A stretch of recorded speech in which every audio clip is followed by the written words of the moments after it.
My name is not Jackson Asher, but that's what you can call me. Even now, months after this incident happened, I don't feel safe sharing my real identity online. And after I'm done explaining what happened to me and to my family, I hope you will feel the same. View what I am about to share with you as a warning and a lesson. Don't make my mistakes, or others will face consequences far worse.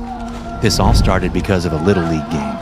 My youngest, Landon, has a game every Thursday, and for the longest time, I'd been putting off being present. When I did go, I decided to be the best dad I could be and snap pictures of every hit and run that he had. After the game, I shared Landon's game pictures across Instagram and Facebook. I used as many hashtags as I could.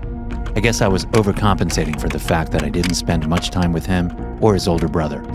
My work hours had increased, and my recent divorce didn't help that fact. Anyways, I shared his photos across social media accounts, showing off how proud I was. The next day I started noticing I was getting a lot of friend requests from people that were either from his school or friends of friends, and I just accepted them all. I figured there wouldn't be any harm. But that night, I received a message that changed everything. It almost came an hour after my sons Tim and Landon fell asleep. I was in my room doing some work stuff when the message appeared on my lower computer screen. The caption read, "Cute kid," and it came from a dummy account.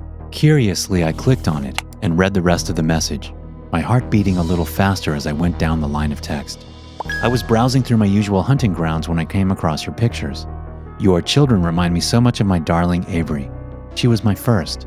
Now with your pictures a tap away, she won't be my last." I immediately deleted it and tried not to shudder. Still, I thought that would be the end of it. I took down all my accounts, worried that some other sicko might be out there. All of a sudden, I received several new messages, each from different burner accounts, and all of them from the stalker. They had decided to take things to the next level. Each email had attached a picture of Landon or his Little League team along with a warning of what was to come. "I thought you should be aware that I decided to keep copies of all those lovely pictures you posted so freely. If you want to see what I'm doing with them, click the link below." I couldn't resist. I needed to know what this was. The link took me to a website that alerted my typical firewall software that I was leaving the security of the internet and entering the dark web. The pictures were of my son Landon, and all were neatly arranged with price tags alongside them. Then I got another message from the predator.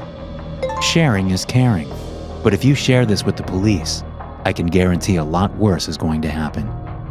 I dared to reply to them to find out what their endgame was. "I will give you anything you want, just don't hurt me or my children," I typed out. I got an almost instant reply. "And where is the fun in that?" My body felt numb. A worse feeling wiggled its way into my heart as I realized that this pervert wasn't in it for the money. "This isn't a game. This is my family," I typed back. "For now, you mean? You're bluffing. I'm going to the police and they will nail your ass to the wall," I replied. "Try me, Jackie boy." I didn't know what to do. I shut down the computer and called my father. During the divorce, he had helped me handle some of the legal intricacies and had always been on my side. Even as I was explaining the situation, he kept telling me to slow down. "You're not making sense. Why would anyone do this? What do they get out of it?" he asked. I didn't know, and that scared me to death. Then he offered me some sound advice. "Just ignore them, Jack. They can't hurt you if you take away their connection to you," he insisted.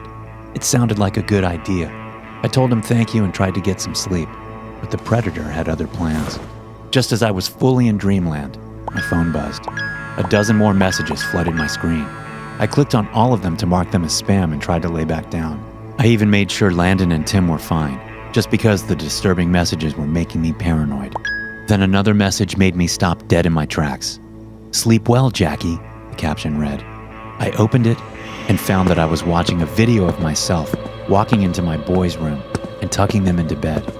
I looked up at my home security system and screamed in fury. "Just leave us alone! Leave my family alone!" I demanded. I went to the closet and grabbed a baseball bat from Landon. I wasn't about to let this pervert or his friends watch my children sleep. I smashed the cameras around my house to bits, one by one. Landon got up, hearing the noise. "Dad, what's wrong?" he asked sleepily.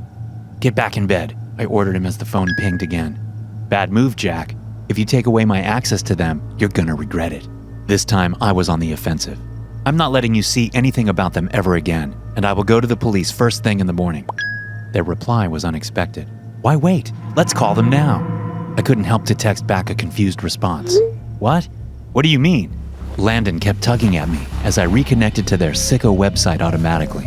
Had they hacked into my phone? Did you forget what got into your computer hard drive? Now I don't know about you, but it looks pretty bad to have all these pics of other people's kids for sale, Jack, the message said. I knew what was happening, and I felt powerless to stop it. This was blackmail, a power play. They had linked all of their twisted messages directly to my computer, making the connection to them untraceable. I couldn't help but to break down in tears. I just want this to stop. Make it stop! Send me more pictures, and we can keep this between us. No one has to know, he replied. The predator had complete control over me. I needed to leave, to restart my life. Everything I knew would need to be left behind. Change our names, our numbers, everything. It was the only way, or I would be their pawn forever. I swallowed a gulp of air, then I smashed my phone to bits. I went to the back laundry room and cut off the power to the house, waking up Landon and Tim. Dad, it's the middle of the night. Where are we going? They asked as I got them dressed. Put your shoes on. We have to leave, told them. They were half asleep and didn't question me. We got into the car and I started to drive. We kept going for hours. My first instinct was to take them to their moms. They would be safer there while I sorted this out. We got there just after sunrise. I demanded she not ask questions and kissed my boys goodbye. Some part of me felt like it was going to be for a very long time. Tears fell down my face as I waved and drove off to try and make amends for such a simple, careless mistake. It's been a few months since, and I have done all I can to keep them safe and to recreate my identity. But I don't think we are out of the woods yet, because my wife tells me sometimes she gets strange emails too. No subject, just attachments with pictures of the boys. Never open them, never even consider clicking on them, I warned her. Will we ever be safe again? What scares me most is the fact that I don't think I will ever know for sure. Thanks for watching. Be sure to subscribe and smash that like button to get notified every time I upload a new video.